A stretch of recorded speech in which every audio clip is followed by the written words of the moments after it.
నమస్తే. నమస్తే అన్న. ఏం పేరన్నా? మహేష్ అన్న. మహేష్. ఏం చేస్తుంటారు అన్న ఏం చేస్తున్నారు? నా కన్సల్టెన్సీ ఉందన్న.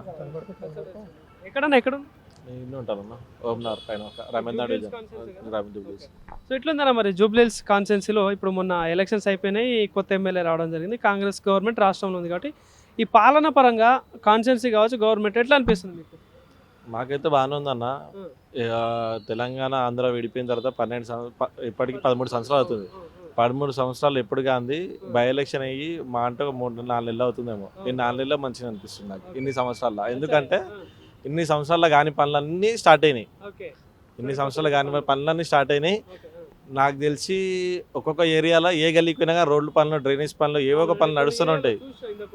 అన్ని ఎప్పుడు కానివి 12 సంవత్సరాలు 13 సంవత్సరాలు కాని పనులన్నీ ఇప్పుడు స్టార్ట్ అయినాయి. చాలా మంచిగా ఉంది మాకైతే, చాలా సంతోషంగా ఉంది మాకైతే. బై ఎలక్షన్ వచ్చినందుకు ఇంకా అదృష్టం అనుకుంటున్నాం అయితే. మా గవర్నమెంట్ మొత్తం ఈయనే తిరిగింది, కొత్త పనులు అయినాయి తిరిగిన కానీ బై ఎలక్షన్ ఎవరైనా కానీ ఎలక్షన్ వరకు మూవ్మెంట్ చూపిస్తారు, చేసిపోతారు. కానీ ఇక్కడ ఎలక్షన్ అయిపోయిన తర్వాత కూడా ఆ పనులు ఎలా అవుతున్నా ఏంది అన్నది బాగా మా ఎమ్మెల్యే కూడా బాగా తిరిగి చేస్తున్నాడు, చూస్తున్నాం. మేము కూడా ఆయన ఎమ్మెల్యే గెలిచి 100 days అయిన తర్వాత ఒకటే రోజు 100 రోజులు అని చెప్పేసి 100కి పైగా ఇనాగ్రేషన్ చేసి పనులు కూడా స్టార్ట్ అయినాయి. ఆ పనులు కూడా నడుస్తున్నాయి. గెలిపించినందుకైతే వర్తి అవుతుందా?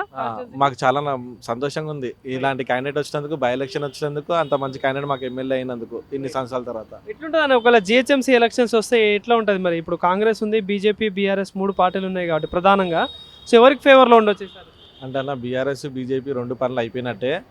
కానీ ఇక్కడ కాంగ్రెస్ ప్లస్ ఎంఐఎం కూడా కొన్ని సీట్లు వస్తాయి, కాంగ్రెస్ కూడా వస్తాయి. కాంగ్రెస్ ఎంఐఎం ఈ 2 సీట్లు వస్తాయి. ఇక బీఆర్ఎస్ బీజేపీ అవి పోటీ చేస్తే కానీ ఓడిపోతాయి. బీజేపీకి అయితే ఏముండదు, డిపాజిట్లు కూడా రావు.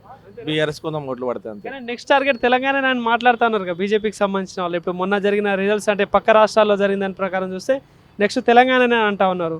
ఇప్పుడు మొన్న ఢిల్లీలో కూడా చూసినాం మనం, జంతర్ మంతర్లో కాంగ్రెస్ పార్టీ ఏదంతా. ఎట్లా అనిపిస్తుంది మరి తెలంగాణ పరిస్థితి? తెలంగాణ పరిస్థితి అంటే బీజేపీ వాళ్ళు 100 చెప్తారన్న. మొన్న బై ఎలక్షన్లో బీజేపీకి డిపాజిట్లు కూడా రాలేదు. ఇక్కడ వాళ్ళు 100 చెప్తారు. వాళ్ళకి చెప్పడం తప్ప ఏముండదు. ఆ మోడీ ఏమో కూర్చొని ఆడ కూర్చొని ఆ టీవీలలో మాట్లాడే తప్ప ఏం శాతం కాదు. దానికి ఏలుముద్ర చదువుకోలేడు. వాని చేతిలో దేశాన్ని పెట్టి ఫస్ట్ మన దేశాన్ని నాశనం చేసుకుని ఎన్ని సంవత్సరాలు. ఇప్పుడైనా కానీ జనాలు జ్ఞానోదయం తెంచుకొని ఇంకోసారి మంచి ప్రధానమంత్రిని చేసుకొని మన దేశాన్ని ముందుకు తీసుకుని వెళ్తే బాగుంటుంది. ఫస్ట్ దేశంలోనే ఉన్న బీజేపీని తీసేద్దాం అనుకుంటున్నారు జనాలు అంతా. ఇంకా తెలంగాణలో ఏమొస్తుంది? ఇంకా ఏముండదు. బీజేపీ చూసే ఉంటారు కదా జంతర్ మంతర్ లాఠీ చార్జ్ విద్యార్థులపై. మీరు కూడా అంటే యంగ్ జనరేషన్ మనంతా కాబట్టి ఏమనిపిస్తుంది అన్న అంటే దేశ యువతపై దేశ యువత కాదు, యువత మీద కాదు, దేశం మీదనే అదొక పెద్ద అరాచకం. అది మామూలు అరాచకం కాదు, దేశం మీద యువత మీద కాదు. ఇంకోటి ఏంటంటే జెన్జీస్ వాళ్ళు నీట్ పరీక్ష పత్రము ఆ లీకేజ్ అయినందుకు వాళ్ళ కోపం వచ్చి అంత చేసి ఆ మినిస్టర్ని రాజీనామా చేయించారు. ఆయన ఒక్కడేగా రాజీనామా చేయాల్సింది. చాలా మంది సీతారామన్ ఉంది, ఆమె చక్కగా చేస్తుందా? ఆ నితిన్ గడ్కరీ రోడ్లు ఏం చక్కగా చేస్తున్నాడా? ఆడు బ్రిడ్జ్లు వేస్తాడు, ఎందుకు వేస్తాడో తెలియదు. బ్రిడ్జ్లు ఆడు రాజీనామా చేయాలి. మస్తు మంది ఉన్నట్లు రాజీనామా చేయాల్సిన వాళ్ళు. తెలంగాణ విషయానికి వస్తే ఇప్పుడు మరి రాష్ట్రంలో కాంగ్రెస్ గవర్నమెంట్ ఉంది. ఇప్పుడు 6 గ్యారెంటీలను ప్రజాపాలన అంటా ఉన్నారు, 6 గ్యారెంటీలు అంటా ఉంటారు. ఇప్పుడు ఇందిరా మిల్లులు ఇంట్లో చాలా పథకాలు పెట్టి ఇంతకుముందు ప్రభుత్వం కూడా వాళ్ళకి సంబంధించిన పథకాలు ఇచ్చారు. సో ఈ 2 ప్రభుత్వాలు కంపేర్ చేస్తూ ఉంటే ఏమనిపిస్తుంది? ఎట్లా ఏది బెటర్ అనిపిస్తుంది? మాకు ఇప్పటిదే బెటర్ అనిపిస్తుంది అన్న. కాంగ్రెస్ బెటర్ ఉంది. కానీ ఇప్పుడు ఎవరైనా కానీ అన్నము ఉడకాలంటే కొంచెం టైం పడుతుంది అంతే. గవర్నమెంట్ వచ్చి 3 సంవత్సరాలు అవుతుంది ఇంకా. కానీ రేవంత్ రెడ్డి మళ్ళీ సీఎం అవుతాడేమో, ఇంకా టైం ఉంటుంది. అప్పుడు చేస్తాడు. 10 years అయినా 15 years 20 years కూడా అవుతాడేమో. మళ్ళీ నెక్స్ట్ 5 years ఉంటుంది. టైం ఉంటుంది. ఇప్పుడు టైం లేదు కాబట్టి కొంచెం పనులు తక్కువ అవుతున్నాయి. కొంచెం టైం పెరిగిన తర్వాత అప్పుడు ఇంకా మంచి పనులు చేసి జనాలకు ఇంకా నచ్చి మళ్ళీ ఓటేస్తారేమో. రేవంత్ రెడ్డి కూడా ఇప్పుడు బీఆర్ఎస్ వాళ్ళు కూడా అంటున్నారు కదా ఇప్పుడు నెక్స్ట్ మా గవర్నమెంట్ వస్తుంది, ఇంకో జస్ట్ అంటే ఇంకో 2 సంవత్సరాలు ఓపిక పడితే వాళ్ళు 100 చెప్తారు. ఫస్ట్ కేసీఆర్ని బయటికి రమ్మనాలి. ఆ ఫామ్ హౌస్లో వండుకుంటాడు, తాగి పడ్డాడు, ఎట్లా పడ్డాడు, ఫామ్ హౌస్లో వండుకుంటాడు. ఫస్ట్ కేసీఆర్ బయటికి వచ్చి తిరుగుతూ తెలుస్తుంది. ఆ కేటీఆర్ ఏం మాడతాడు ఆయనకే తెలియదు. పిచ్చంలో మాడతాడు. ఒక పద్ధతి ఉండదు, పాడు ఉండదు. అన్ని పాగలు మాడలు తప్ప ఏం లేవు. పోనీ అంత కొంత పద్ధతి మాడతాడు కేసీఆర్ అంటే. ఆయన ఏమో ఫామ్ హౌస్లో అంటాడు.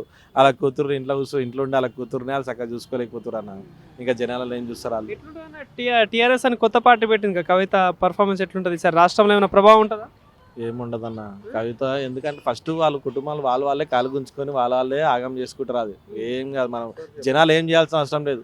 వాళ్ళ ఇంట్లో వాళ్ళే కవితనేమో బీఆర్ఎస్ని గుంస్తుంది, వాళ్ళు హరీష్ రావు కేటీఆర్ ఏమో టీఆర్ఎస్ని గుంస్తుంది. అంతే, ఏముండదు. మరి జనసేన పరిస్థితి ఎట్లుంటుంది మరి సార్? తెలంగాణలో జిహెచ్ఎంసీలో పోటీ చేస్తా అంటున్నారు. వాళ్ళు చేసినా చేయకపోయినా కానీ ఏముండదన్న.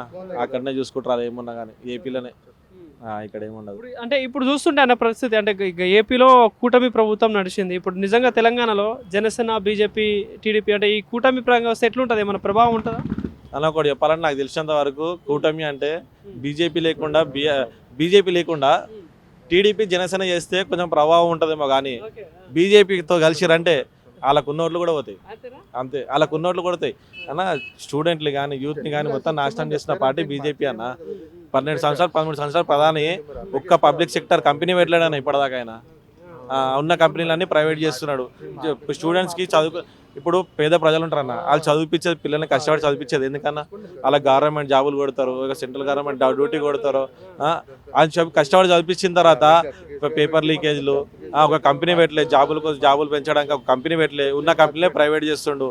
ఏమనంటే ఈయన పోయి ఇన్వెస్ట్మెంట్ చేస్తా అని చెప్పి పోతాడు ఒక దేశానికి. పోయి రాగానే ఈయనకి గవర్నమెంట్కి ఇన్వెస్ట్మెంట్లు ఆదానికి వస్తాయి. నెక్స్ట్ డే ఆడ పోతాడు, ఆడ తెచ్చుకుని ఇన్వెస్ట్మెంట్లు. ఇప్పుడు చదువుకొని అన్ని చేసి ఆ ప్రైవేట్ వాని కింద పనిచేయడానికన్నా ఎందుకు పని చదివిపిస్తారు పేద ప్రజలు? నా కొడుకు నాకు మంచి చదివి గవర్నమెంట్ డ్యూటీ కొట్టాలి, కంపెనీలో ఒక ఈసీఎల్ కొట్టాలి, బిహెచ్ఎల్ కంపెనీ కొట్టాలి, ఎల్ఐసీలో కొట్టాలి, మంచి పని చేయాలి, మా వాళ్ళు అక్కడ బాగుపడాలని అనుకుంటే అన్ని ప్రైవేట్ చేస్తున్నాడు మోడీ. ఇంకా వాళ్ళకి ఏముంటుందన్న? చదువుకున్న ప్రజలు మాత్రం జ్ఞానోదయం ఉన్నాడు ఇంకోసారి బీజేపీ కోటేయడన్న. ఇప్పుడు మా ఎంపీ ఉన్నాడు సార్, సెంట్రల్ మినిస్టర్, ఒక పని చేసింది చూలే ఇప్పటిదాకా. ఏమంటే ఒక వాటర్ ట్యాంకులు పెట్టిండు 2 అంతే. నాకు తెలిసి మొత్తం సికింద్రాబాద్ పార్లమెంట్లో ఒక 2 వాటర్ ట్యాంకులు పెట్టిండు బ్లాక్ కలర్ గుడి దగ్గర. అది కూడా గుడి దగ్గర కరోనా వస్తే గల్లీ లీడర్ కూడా ఆయన 2 రూపాయలు జోబులోకి వెళ్ళి తీసి బియ్యం పంచితే మా ఎంపీ, మా సెంట్రల్ మినిస్టర్ కుర్కురే ప్యాకెట్లు పంచిండు. అట్లాంటి ఎంపీ సెంట్రల్ మినిస్టర్ ఎందుకు ఇస్తారన్న? జ్ఞానోదయం ఉన్నాడు. అయిపోయింది. ఇన్ని రోజులు దేవుడి పేరు చెప్పుకొని గెలిచిండు. ఇప్పుడు జనాలకు కూడా అర్థమైపోయింది వాడేందో. వాళ్ళు ఎవరికి వేయాలో మంచి వ్యక్తిని చూసుకుని వేసుకుంటారు ఒకటి ఈసారి అనుకుంటున్నాం మేమైతే. ఎట్లుంటుంది ఈ విద్యా వైద్యం పరంగా ఎట్లుందన్న ఏరియాలో? అంటే గవర్నమెంట్కి సంబంధించిన హాస్పిటల్ పరిస్థితి కావచ్చు, స్కూల్స్ కాలేజీల పరిస్థితి. స్కూల్స్ అయితే ఇప్పుడు బాగానే ఉన్నాయి అన్న. ఇంకా కొన్ని బాగాలేని ఉన్నాయి, అవి కూడా ఇంప్లిమెంట్ చేస్తున్నారు బాగానే. ఇప్పుడు మన జూబ్లీస్లోనే టిమ్స్ హాస్పిటల్ ఉంది. దాని సనద్దార్ పేరు పెట్టిగా జూబ్లీస్ ఏరియాలోనే ఉంటుంది. అది టిమ్స్ హాస్పిటల్ ఉంది. ఇంకేం అన్ని మంచిగా చేస్తున్నారు అన్న, బాగానే ఉంది. పోటీ ఎట్లుండొచ్చు సార్ జిహెచ్ఎంసీ? ఏముండదు అన్న పోటీ అంటే, గట్టి పోటీ అంటే కొంచెం బీఆర్ఎస్ ఇవ్వచ్చు గట్టి పోటీ, కానీ ఏమున్నా కానీ కాంగ్రెస్ ఎంఐఎం సీట్లు కొన్ని కొడితే కాంగ్రెస్ కొట్టేస్తుంది అంతే.